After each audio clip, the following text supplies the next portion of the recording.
solo algunas pinceladas acerca de la contemporaneidad y el papel de los educadores. Este siglo nos sitúa en una nueva etapa en la historia humana, la era informacional o la sociedad del conocimiento, expresión que, más allá de los múltiples sentidos que se le asignan, expresa la conmoción generada en la percepción, la imaginación y el pensamiento contemporáneos que están transformando radicalmente todos los campos de la actividad humana. El impacto es básicamente en la manera en cómo vemos el mundo y cómo nos vemos a nosotros mismos. La reflexión sobre las principales problemáticas que enfrentan sujetos, grupos e instituciones en los más diversos contextos se torna de una complejidad creciente y es también objeto de manipulación creciente. Una posición que apuesta entonces a un registro diferente y por ende a transformar estas realidades requiere necesariamente una transformación de las culturas del trabajo y la producción intelectual. Se vuelve imperioso el análisis riguroso, descarnado, sin neutralidad aséptica. La realidad nos desborda. Encontrar salidas impone volver sobre el conocimiento con otros ánimos, desocultar lo que parece inamovible, indiscutible, espesado por información desconcertante, desde la mirada amplia y abierta, la escucha aguda, atenta, la lectura siempre perspicaz. Así, construir instrumentos para abordar lo cotidiano en lo que tiene de sumergido, de no dicho, conscientes siempre de que no tenemos la visibilidad completa del tiempo y el espacio en que nos toca vivir y actuar. Dados estos signos epocales, se produce una ruptura entre referencias o enfoques disponibles y las realidades de las que somos parte y en las que nos cabe intervenir, hacen notable en muchas ocasiones la insuficiencia de modelos aprendidos.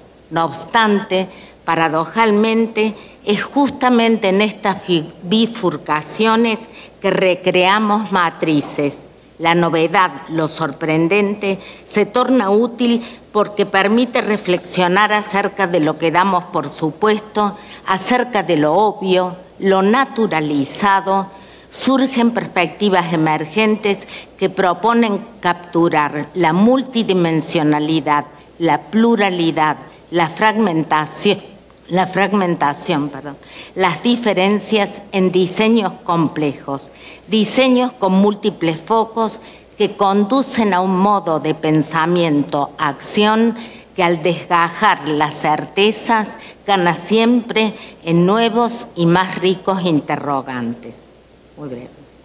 Nuevos sentidos en el debate pedagógico en este contexto más global. Me interesa explicitar algunas notas que hacen a la perspectiva desde la cual refiero a la enseñanza y en relación a ella al aula y la clase como ámbito de realización de la escena pedagógica. Quizás por entender que es allí donde se materializan y entrecruzan formas de manifestación de los signos de época hasta aquí planteados.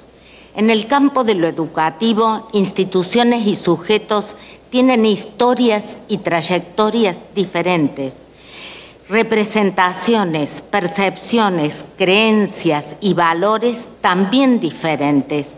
Disponen de un capital social y cultural diverso, por tanto, de capacidades, saberes, conocimientos, modos de pensar, sentir, decir y actuar disímiles. Desde esta constatación aparecen con el tiempo nuevas postulaciones y una significativa ampliación de las prácticas pedagógicas que procuran asumir los desafíos que enfrentan maestros y profesores en la contemporaneidad. Surge la idea fuerza de la educación como derecho, ya Tomás refería a ello, en relación a lo cual se plantea además que ya no se trata solo de democratizar el acceso a la educación, sino de democratizar también el éxito en ella, atendiendo lo mejor posible a la heterogeneidad ineludible que se expresa en las prácticas cotidianas.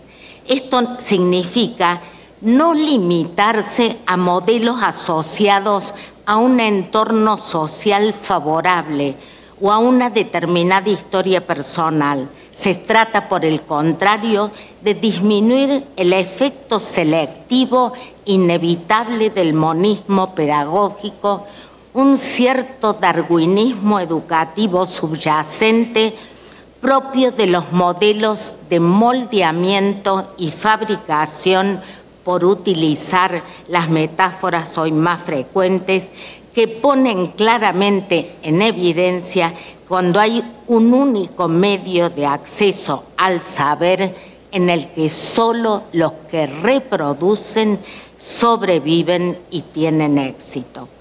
En realidad, estas nuevas ideas invitan simplemente al enseñante a preguntarse por la pertinencia de sus propuestas en función de las situaciones concretas que en cada caso se le presenten, de los alumnos con los que tenga que trabajar, de los propósitos planteados en cada caso. En función de ello, modificar el escenario, las escenas, los tiempos, la configuración del espacio, las estrategias, cambiar los soportes, entre otras tantas decisiones. En particular, quebrantar un funcionamiento en el que todos los alumnos han de hacer lo mismo, todos a la vez, para generar en cambio y en simultáneo múltiples y diversas actividades. Entendido de este modo, desde nuestra particular lectura, el planteo pedagógico supone sencillamente dejar la idea de, entre comillas, dar, entre comillas, dictar clase, para dar paso a una manera de hacer en la que los alumnos trabajen y se pongan al servicio de su trabajo, en la que los esfuerzos del docente se concentren en crear las condiciones óptimas para que los mismos estudiantes, con sus potencialidades y limitaciones, avancen en sus saberes y conocimientos. De este modo, más que poner el acento en la conjunción de técnicas y recursos propicios para la organización del trabajo escolar, el esfuerzo se orienta a hacer con un alumno concreto, tal como lo encontramos, fruto de su historia intelectual, psicológica y social, su particular historia que no puede abolirse por decreto. En esta clave de análisis es necesario subrayar, posición que sostenemos con firmeza, el rechazo a diagnósticos a priori, como si sobre esa base se pudiera decidir una intervención adecuada. En realidad, todo lo contrario. Se alerta respecto del peligro de tipologías y clasificaciones caracterológicas que casi como predicciones astrológicas, la autoprofecía realizada está relacionado a ella, pretenden llegar a la verdadera naturaleza de cada individuo y en función de ello prescribir métodos de trabajo y comportamientos adecuados derivados de ellos isomórficamente. Este punto de vista en pedagogía postula que los saberes son construidos por personas vivas en un momento determinado de sus historias, personas que no se reducen a un segmento lógico, racional, idéntico en todas, por el simple hecho de que comparten un tiempo y espacio escolar. Ahora bien, esto no significa en absoluto el dejar hacer. La filosofía de este proyecto no es que cada quien quede encerrado en lo que ya es en cada momento sobre la base de lo heredado y o aprendido.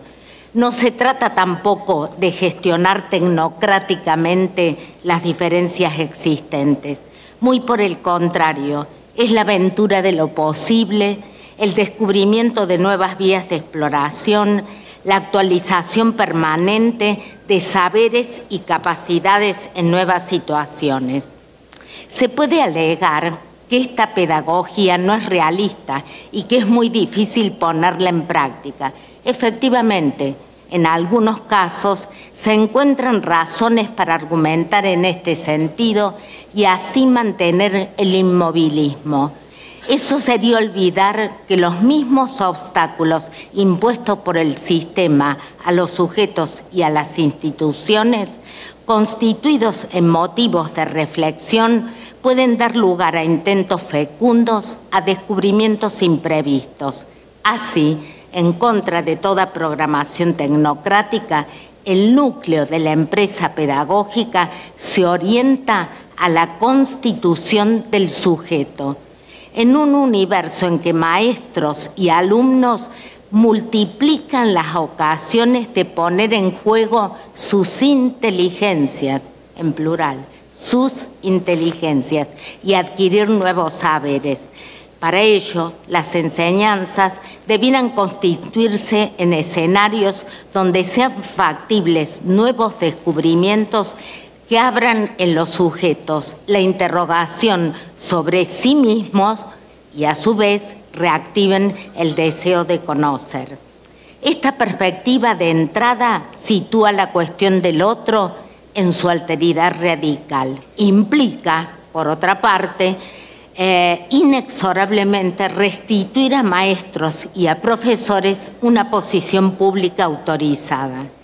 En esta clave de análisis se enfatiza la necesidad de pasaje en lo que a la docencia refiere de una visión funcionarizada, dice Noboa, este gran pedagogo portugués, de legitimidad delegada que sostiene a maestros y profesores en una posición subordinada a la tutela científico-estatal y o científico-curricular respecto de los especialistas para hacer hincapié en la idea de autonomía contextualizada que tiene emergencia justamente a partir de la construcción del asociativismo docente y que acompaña procesos de autoformación participada.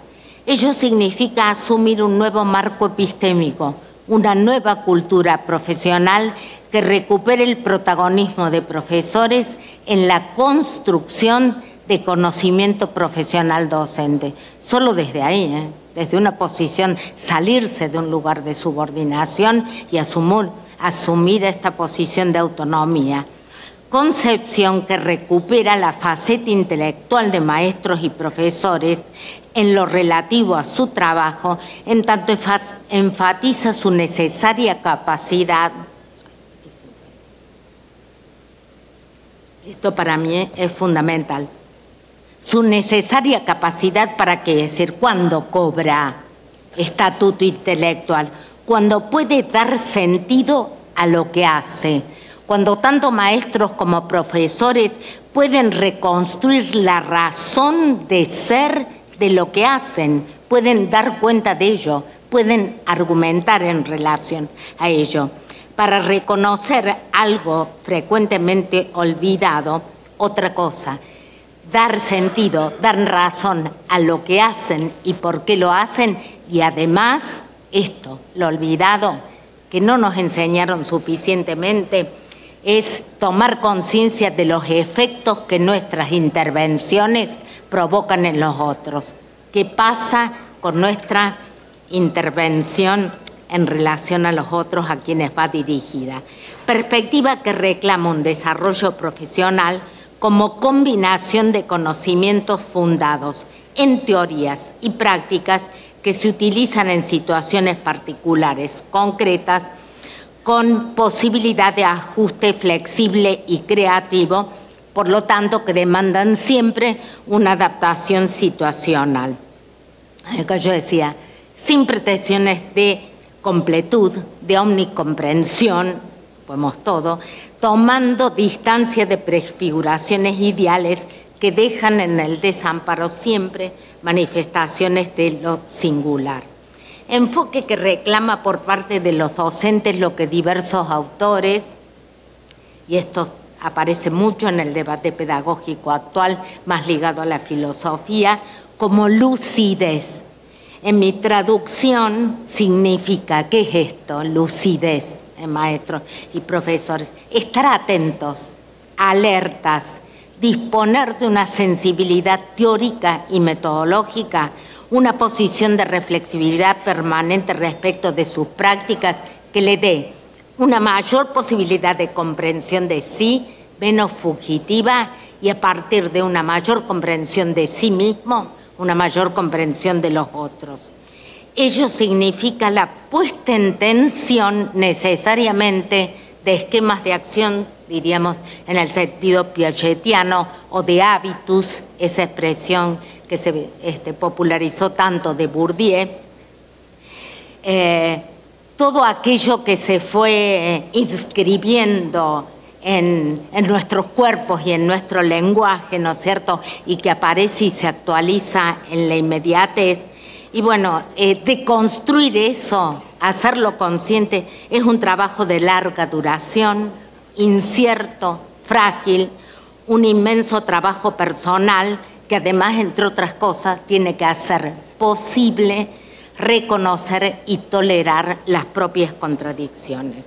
Esto tiene que ver con esto que decíamos de aprender una manera de ejercer la crítica, no como una crítica y autocrítica autocomplaciente, sino como procesos de objetivación donde el colectivo tiene un papel central. Nadie puede lograr procesos de objetivación importante en soledad, y acá aparece la otra expresión que también se extendió mucho de Bourdieu, este sociólogo francés, que mencionaba del autosocioanálisis. O sea, hay una necesaria vuelta sobre sí mismo, pero hay una necesidad de un otro para ayudar a objetivar por qué un otro.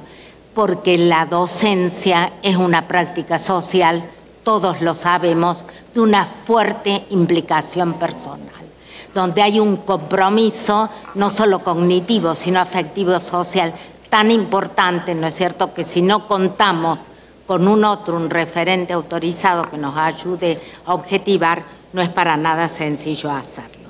Bueno, ¿qué saberes para esto? El último subtítulo.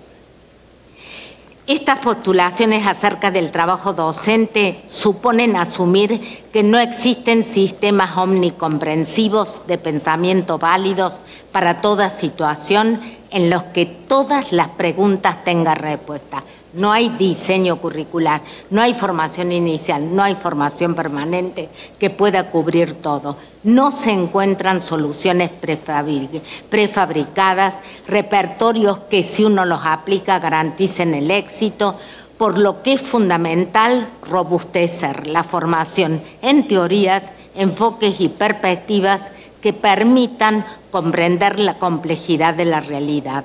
A la vez, hacer énfasis en la adopción de una perspectiva situacional a partir del reconocimiento de la problematicidad de las prácticas de enseñanza y, por tanto, de lo que todos sabemos, de sus núcleos de indeterminación, de impredictibilidad, que no nos permiten resolver los problemas que enfrentamos cotidianamente solo con la mera acumulación de saber experto.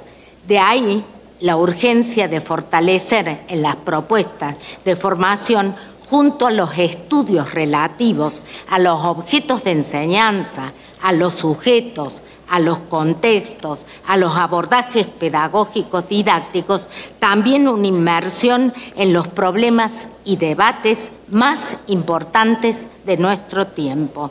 Al pensar por la formación para la docencia, no se puede obviar que actualmente cobra cada vez mayor fuerza la idea de un profesorado orientado a la indagación, es decir, de maestros y profesores que sean estudiosos de sus enseñanzas. Yo no estoy diciendo que obligatoriamente sean investigadores, no me engaño con esas expresiones, pero lo que no pueden dejar hoy de ser es estudiosos de sus enseñanzas si vamos a hablar de profesionalización genuina.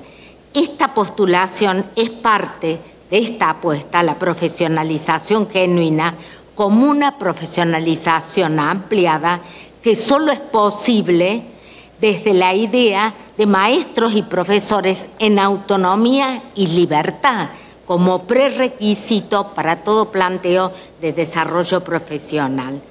Ello implica una reconceptualización del conocimiento que los profesores necesitan tener como conocimiento fundamentado, es decir, qué se entiende por conocimiento profesional y en qué direcciones lo utilizan los profesores para informar sus prácticas. En esta dirección se conmueven las visiones respecto de los saberes y conocimientos necesarios y todo intento de codificarlos resulta insuficiente. Se requieren saberes teóricos, saberes de referencia, le llamamos a los que están asociados a las disciplinas, saberes construidos desde las prácticas cotidianas, contextualizadas, saberes desde las prácticas y acerca de las prácticas, saberes de experiencia, todos ellos sometidos a discusión y crítica. Además, saberes de integración, es decir, saberes intermediarios, que se constituyen herramientas para leer, analizar, escribir acerca de las prácticas y enfrentar los imponderables del oficio. Saberes acerca de la alteridad de ese otro, ¿no? Las infancias, las nuevas infancias, adolescencias, juventudes, adultos. Lo que es necesario en un oficio en que el interlocutor humano exige estar receptivo a sus señales, a sus gestos, que supone una ética de las situaciones singulares desde la cual interrogar las relaciones con el otro, con los otros, en cada caso, en cada situación. Y como decía antes, también saberes acerca de la contemporaneidad, de ahí la importancia de la incorporación en la formación general de contenidos filosóficos, antropológicos, sociológicos, entre otros, que son los que posibilitan la comprensión de los problemas y debates de la cultura de nuestro tiempo y que habilitan un compromiso con la realidad epocal.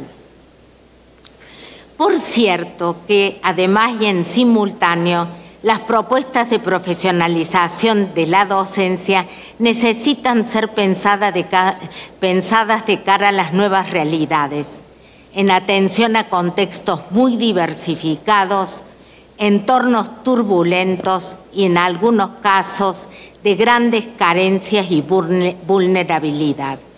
Frente a esa realidad, se hace preciso fortalecer la comprensión del carácter eminentemente político y social de estas prácticas. Por ello es que se habla de reflexividad crítica contextualizada y no en términos genéricos y abstractos. Por lo señalado, formarse para la enseñanza no puede limitarse al dominio de principios o de técnicas que se aplican. Tampoco un ejercicio aleatorio que se invente en cada momento o a una estrategia para lograr ciertos resultados. Exige ser configurada sobre saberes que necesariamente se asocien a contenidos de una formación general de corte humanístico, como decía, junto a saberes disciplinarios, saberes pedagógicos didácticos, en relación a las múltiples dimensiones que es necesario abordar. Entonces, estaba diciendo que esta formación múltiple, ¿no es cierto?, de distintos saberes, que apunta a hacer de los propios docentes que como intelectuales participen también de la generación en el tiempo de los saberes que les son necesarios, porque excluirlos de la producción de nuevos conocimientos sería relegarlos a la producción de un discurso reproductivo, y esto va a contramano de lo que yo misma estuve planteando desde los debates pedagógicos, ¿no es cierto? No queremos un alumno reproductor, bueno, empecemos por no tener un docente solo concebido como alguien que reproduce lo que ya está instituido, lo que ya está establecido como cierto, como válido. Entonces, con respecto a esto, el énfasis en cuestiones intermediarias, y acá vienen las tres. Primera cuestión, ¿cuáles son los saberes? Postular la idea de un profesorado orientado a la indagación requiere como una cuestión central una formación que habilite para ampliar los registros del acontecer cotidiano en las aulas. Estar atentos a señales, a indicios imperceptibles muchas veces. Aquellos imperceptibles, ¿por qué? Porque son del orden de lo implícito y demandan un esforzado trabajo de desentrañamiento para desvelar lo no visibilizado, lo que queda en planos de opacidad. A su vez, en esta labor reconocer que las propias categorías heredadas nos llevan a veces a prefiguraciones homogeneizantes que dificultan la posibilidad de advertir formas diversas de manifestación de lo singular en situaciones y sujetos. Entonces, ampliar los registros quiere decir problematizar lo que aparece en la superficie, y eso solo es posible desde una sensibilidad teórica y metodológica que nos permita reconocer lo que suscita en nosotros también la experiencia en cada momento y lugar. Esto también quiere decir algo que no es tan sencillo, desabsolutizar nuestros propios parámetros para poder advertir, o sea que no solo nuestros conocimientos marcan lo cierto, lo verdadero, porque solo eso nos permite advertir el universo de significados que los sujetos con los que estamos interactuando construyen en cada lugar. Entonces digo, esto quiere decir, y no es nada sencillo, complejizar la mirada al límite de nuestras propias visibilidades, hacer una lectura del acontecer para anunciar los problemas de nuevo modo.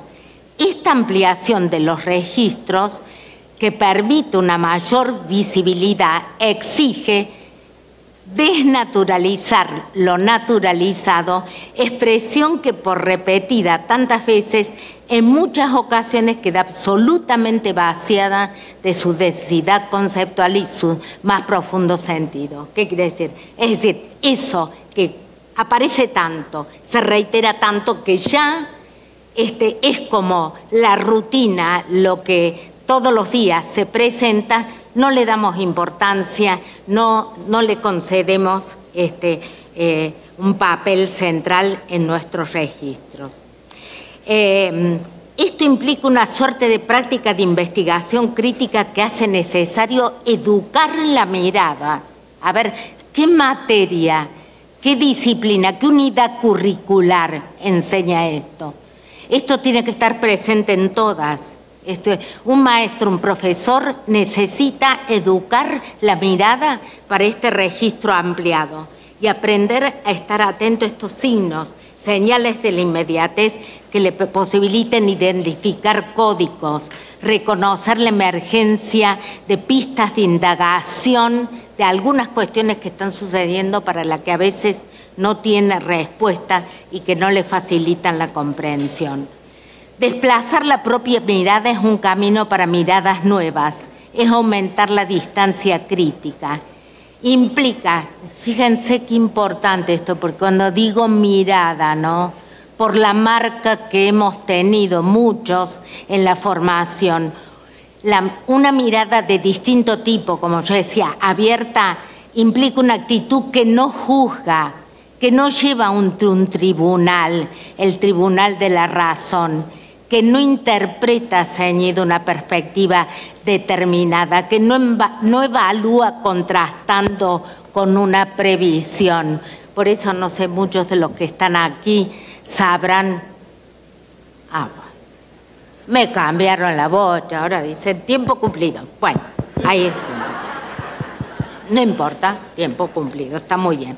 Bueno, quiero decir, muy conocido porque yo me opongo tanto a las grillas de observación o las llamadas grillas de observación, que cuando lo digo muchos pudorosamente miran para abajo. Yo sé que muchos las utilizan todavía. Bueno, pongamos eso en situación a debate. Entonces, las otras dos cosas, y voy a terminar, quiero decir, cuando digo esto, no someter a un tribunal de la razón, quiero decir quebrar prefiguraciones y modelizaciones y profecías y esa sensación persecutoria cuando se mira, que siempre está atada a que la mirada busca la falta, lo que no está bien, lo que se debería haber hecho de otro modo, ¿no es cierto?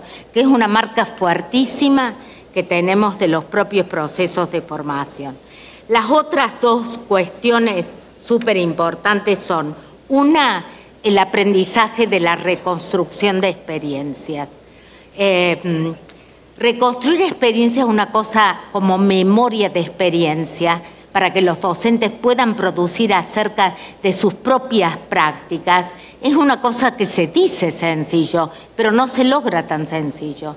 En mis experiencias de formación, en muchas ocasiones, invito a los profesores que traigan a colación situaciones de prácticas de la enseñanza que someterían por algún motivo a situación de análisis y parece que no recuerdan nada.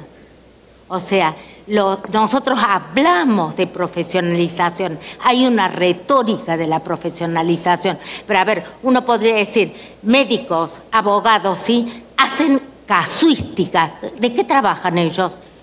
Toman sus casos, los ponen a discusión con los pares y producen también conocimiento desde la casuística, articulándola con desarrollos teóricos formalizados. Los docentes no, porque estamos atravesados por ese proceso de desvalorización de lo que producimos en nuestras propias prácticas cotidianas. Entonces digo, reconstruir como memorias de experiencias no es para nada sencillo. La reconstrucción como memoria de experiencia es la base, la plataforma de sustentación para la tercera cuestión. Dije, ampliar registros, una mirada distinta que le dé visibilidad a lo que a veces aparece opacado, reconstruir como memoria de experiencia y lo tercero, documentar. Entonces, hoy se habla mucho de documentación, de escrituras pedagógicas. A ver, eso no es nada sencillo. Digo, no puedo obviar que, por supuesto, hay maestros y profesores que se sienten, por las culturas institucionales de las que participaron, absolutamente habilitados para hacerlo. Pero hay otros para quienes eso es tremendamente complejo, tremendamente difícil, porque la escritura y la documentación implica someter a escrutinio público a aquello de lo que uno da cuenta que son nada más ni nada menos que las propias experiencias. Entonces, lo que digo, esto no es sencillo y exige muchas veces todo un tiempo de trabajo sobre lo que yo llamo, con colegas con los que trabajamos, llamamos guiones borrador, donde uno empieza a esbozar formas de escrituras donde uno da cuenta de experiencias significativas por lo que sea. Jackson diría, gran maestro que trabajó sobre la vida en las aulas, cuando digo experiencias potentes, ni por la positividad ni por la negatividad, pueden ser potentes por ambas cuestiones, ¿no es cierto? Por resultados positivos o por negativos, pero lo valioso es lo que uno puede construir a partir de ello. Él dice positividad o negatividad porque siempre en las aulas se entremezclan ambas, como en la vida, ¿no? En la vida hay signos de positividad y negatividad. Y entonces, bueno, de todo lo que dije, quiero decir, no está difícil definir los saberes y conocimientos necesarios para un profesional para una práctica docente en los términos en que la estoy planteando, para un desafío hoy a futuro en los términos en que lo estoy planteando, pero digo, que no tengamos absolutamente seguro por dónde va la cosa, significa que también ganamos en libertades. Entonces, cerrando y articulando con lo de Tomás y con lo que María dice, cuando dice, cuando ella dice, si un maestro, un profesor, como peón de la cultura, no asumen que pueden hackear al rey, no lo hackean porque enseñan lo que le enseñaron y cómo lo aprendió. Entonces, yo lo que digo es, en el planteo que estoy haciendo, quizás se trate sencillamente de apostar a formar docentes que interpelen sus propias prácticas y se desafíen, parafraseando a María Saleme, a enseñar más de lo que les enseñaron y tal como lo aprendieron, a tocar la raíz problemática de sus relaciones con el conocimiento. La relación con el conocimiento es clave en esto. ¿Queremos una relación de interioridad con el conocimiento en los alumnos? Los docentes tienen que tener una relación de interioridad. El alumno no puede aprender sin pulsión, sin pasión, sin deseo de saber y de conocer. Un docente no apasionado, que no muestre pulsión por el conocimiento, poco puede enseñar. Entonces, a mí decir, esta idea es implica constituirse en estudiosos de las propias enseñanzas, y creo que en esto los institutos de educación superior, con un diseño nuevo que es altamente potente, abre enormes posibilidades, pero tienen la palabra y tienen mucho por hacer. María dice, lo que hay que hacer ya está dicho, lo que se puede hacer y lo que hay que hacer ahora es el punto de partida. Nada más. Gracias.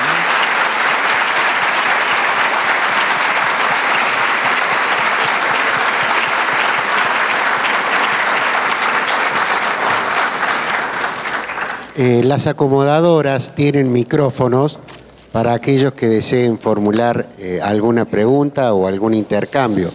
Rogamos hacerlo con la mayor brevedad posible a los efectos de que entren más temas, ¿no? Muchas gracias. Tienen que levantar la mano y se le acerca el micrófono.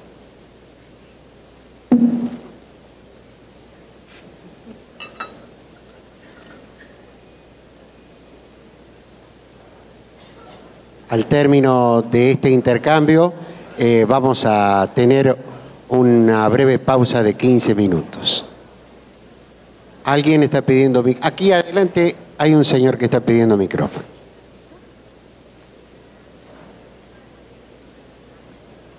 En la primera fila. Señor, soy Santiago, Gloria. Gloria, quería preguntarte acerca de una que lo dejaste ahí, para mi modo, que necesitaría quizás a lo mejor una vuelta, porque estamos dentro de la Dirección de Educación Superior, estamos en este tema y en otros, acerca de la vinculación del docente con la investigación, ¿no? Entonces vos decías que en realidad registraran experiencias, ¿no? Y pusiste ahí entre paréntesis el tema de la investigación, ¿no? Entonces quisiera, si pudieras vos ampliar un poquito esta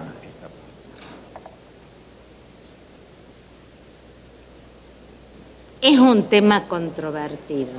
Es un tema controvertido. Cuando trabajamos los diseños lo discutimos mucho.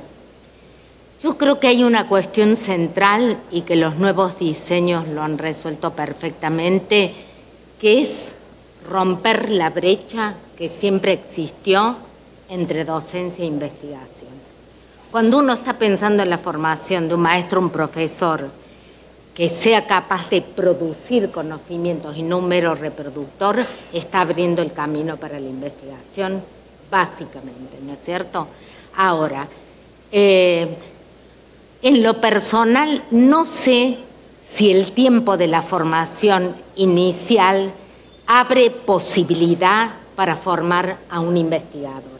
Lo que tengo absolutamente claro, y no sé si puse suficiente énfasis cuando decía, hoy hablar de profesionalidad para que esa expresión no quede en vacío, significa que el docente no es alguien que va, hace, ¿no es cierto? Y tiene una rutina ya elaborada, sino que ser profesional y asumirse como tal, con un estatuto intelectual como reclamamos siempre cuando decimos somos trabajadores intelectuales, y sí, porque nuestro objeto de trabajo es nada más ni nada menos que el conocimiento.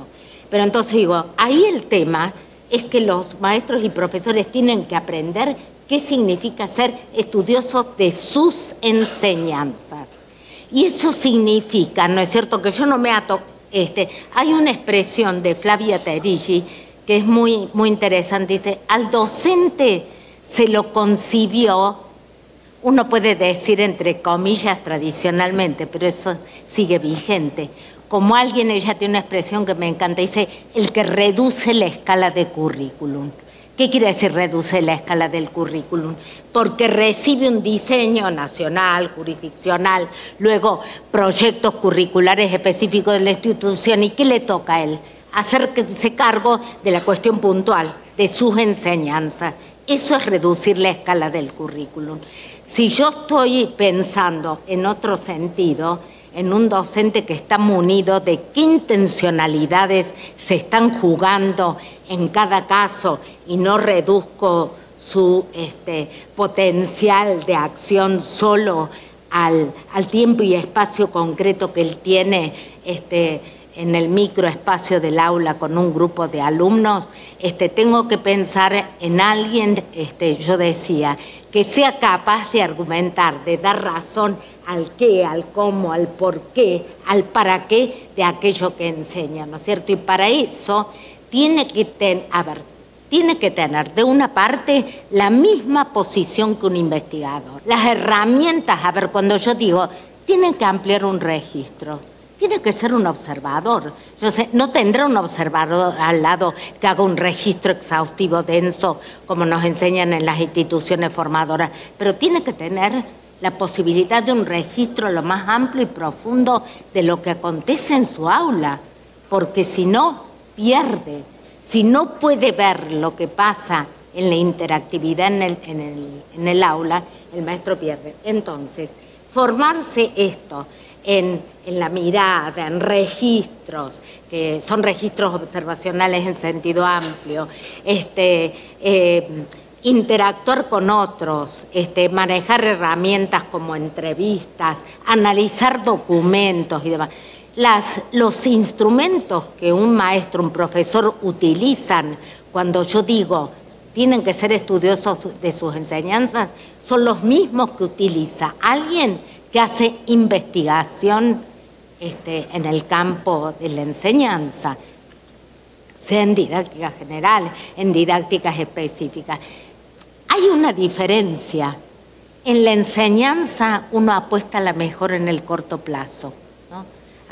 Aquí debe haber mucha gente, no sé, la mayoría de institutos formadores y mi trayectoria tuvo que ver básicamente sobre eso. Cuando uno está formando un docente, cuando está acompañando un docente en formación y, por ejemplo, llega a las instancias de residencia, uno lo acompaña, co-trabaja, colabora con él, ¿no es cierto? Y lo que necesita es producir, tener una intervención que produzca una mejora en el corto plazo.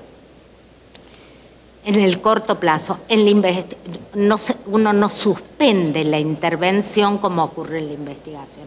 Esa es la diferencia fundamental. Yo puedo como investigador llegar a un curso y entonces digo, bueno, yo dejo que las cosas sucedan, acontezcan, porque bueno, lo que me está interesando es ver como un maestro, como un profesor, como un grupo, resuelven situaciones problemáticas, conflictivas y demás. Cuando yo estoy parado en la intervención desde el lugar de la formación o de la enseñanza, intervengo en forma inmediata. ¿Por qué? Porque hay otros cuyo aprendizaje me importa. Entonces, pero mire, cuando digo rompe la brecha, ¿por qué? Porque el instituto formador para mí, cuando el egresado sale del instituto formador, tiene una posición investigativa, hecha cuerpo, diría Bourdieu, hecha cuerpo y lenguaje, y dispone de las mismas herramientas que cualquier investigador que trabaje en el campo educativo va a necesitar. Ya las tiene. Entonces lo que falta es lanzarse a producir un proyecto. Si la pregunta es, ¿y no se pueden los institutos formadores elaborar proyectos de investigación y llevarlo adelante? Por supuesto que sí, pero que no es lo sustancial. En mi perspectiva, que puede ser discutible, ¿no es cierto? A mí me interesa, hay un métier diferente, escuchen, hay investigadores que son tan buenos y a la hora de operar en procesos transmisivos interactivos con otros son un desastre. Entonces, hay un métier en la enseñanza y hay un métier en la investigación. Mire, yo digo a mis alumnos cuando hago los seminarios, en posgrado, con profesionales de distintos campos, que por suerte hoy, profesionales de distintos campos en las universidades están preocupados por ver cómo se enseña mejor, porque se están topando con la diversidad y con el fracaso igual que nosotros. Entonces, bueno, en un aula, en una clase, uno necesariamente encuentra básicamente dos cuestiones. De una parte, estructura de tareas académicas, ¿no es cierto? Aquí todos están vinculados a la enseñanza. Cuando digo estructura de tareas académicas, ¿a qué me refiero? Contenidos, actividades, recursos, materiales. Todo eso tengo que manejar y hacerlo de la mejor manera posible. Pero al mismo tiempo estoy con un grupo. Tengo que trabajar con un grupo, coordinar el trabajo con un grupo. Tengo que manejar relaciones sociales. Entonces, hay gente que entre esas dos dimensiones, hay gente que maneja la estructura de tareas académicas, el contenido que uno le daría el premio Nobel en la disciplina de la que se trate. Son increíbles, dejan anonadados a cualquiera que lo escucha, pero la primer pregunta de un alumno hace que se le caiga todo. No sabe cómo resolver los problemas de interactividad en la clase. No es para un golpe bajo, porque también está la inversa. A ver, porque hay que ser honestos, está la inversa. Hay gente, uno abre la puerta de un aula y encuentra aulas que uno llama, entre comillas, activas, interactivas, dinámicas, y dice, qué potente que... Sí, estuvo bárbaro, un dinamismo brutal, una participación brutal. Ahora, cuando uno sale y dice, bueno, pero ¿y cuál fue el contenido que se estaba enseñando? No sé qué. Esto también, Si uno va a hablar del... Esa es justamente la complejidad de las prácticas. Cuando tan elemental, Jackson dijo esto de pluridimensionalidad. En el aula tenemos un montón de cosas. A ver, la diversidad cultural, lo social, lo económico, lo epistemológico, todo se presenta junto, en simultáneo, y encima que ahí está la diferencia. El investigador se puede volver a su cubículo de investigador y ver qué hace, pero los profesores con la pluridimensionalidad, la multidimensionalidad, eso tenemos que resolver en la inmediatez. Yo no puedo decir a los alumnos, a ver, esperen un momentito, voy a salir un rato al patio para reflexionar. A ver qué hago con ese famoso... Por eso yo decía, no es sencillo, voy a salir a hacer... la reflexión implica toma de distancia, salirse de una... objetivar lo que le pasa a los otros, pero a uno mismo en la relación con el otro. Y todo eso no es para nada sencillo, no me voy, no interactúo con el equipo de investigación. Eso hay que resolverlo en el aula, ¿no es cierto? Como la relación teoría-práctica. Entonces te voy a decir por qué me enamoro. Jackson, cuando escribe La vida en las aulas, miren, Jackson fue un investigador en Estados Unidos en un laboratorio que era el bastión del empirismo, así, todo lo que cuestionamos, hablen, conductismo.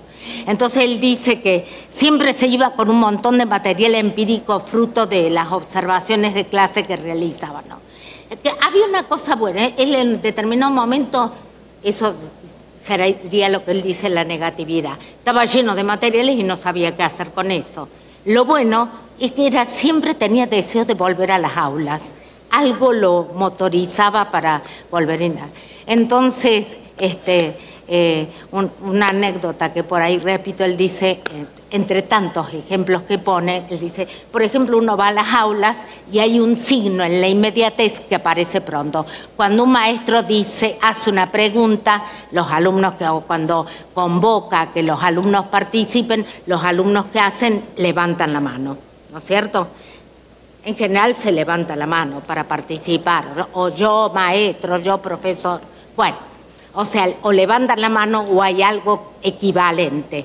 Entonces Jackson dice, después él observa que además, tiempo cumplido, sí, ahí estoy cerrando, que además de levantar la mano, está bueno eso, además de levantar la mano, ya estoy cerrando, además de levantar la mano, porque me parece lindo porque antes mostré una dialéctica en la clase y ahora quiero mostrar otra, que es la de la teoría y la práctica, lo empírico y lo teórico, cómo tienen que ir enlazados. Entonces dice, bueno, después él observa que además de levantar la mano, o podría haber se sostienen el codo, ¿no es cierto? Observa que muchos en clases distintas materias, no sostienen. Entonces cuando empieza a pensar, qué interesante, con el tiempo, después de ver que se reproduce en distintos ámbitos, en distintas materias y demás, él construye 3 categorías teóricas, miren, la articulación de lo que él recupera como en busca de interpretar y dice, primero, cuando la masa, a ver, cuéntenme que yo le pueda ver el rostro a la alumna que está allá, qué sé yo, a la colega, a la profe que está allá atrás, pero dije alumna porque a mí me tocó en la universidad trabajar en aulas así, imposible. Entonces, ¿cómo trabajar el registro, no? Entonces él dice, masa, y empieza a trabajar. ¿Qué significa de pronto encontrarse con grupos numerosos? No con el pequeño grupito, donde la interactividad es sencilla. El segundo punto, él dice, el poder. ¿Quién decide a qué alumno le da la palabra? Porque levantan la mano. ¿A quién eso se conecta con la inclusión, ¿no es cierto? Cuando Mériès dice tan hermoso como uno excluye material o simbólicamente a algunos alumnos de la clase. El poder que tiene el profesor o el maestro de decidir a quién le da la palabra, con quienes interactúan, ¿no es cierto? Igual que cuando registra a quienes ve, si solo ve a los que siempre están haciendo así y que coinciden con B, o también ve a los que tienen ceño fruncido, que conversan, que sacan libros de otras cosas, ¿sí? ¿No es cierto? Poder. Y el otro, deseo, porque dice, y vale, acá viene de preguntarse por los efectos que provocamos, porque él dice, lo que pasa es que a los que dejamos sin darles la posibilidad, ¿a qué conduce? A la muerte del deseo. Lo sabemos. No preguntan más, no intentan participar, se silencian, dejan de ser prácticamente parte de la clase. Bueno, nada más, Tiffany. Okay.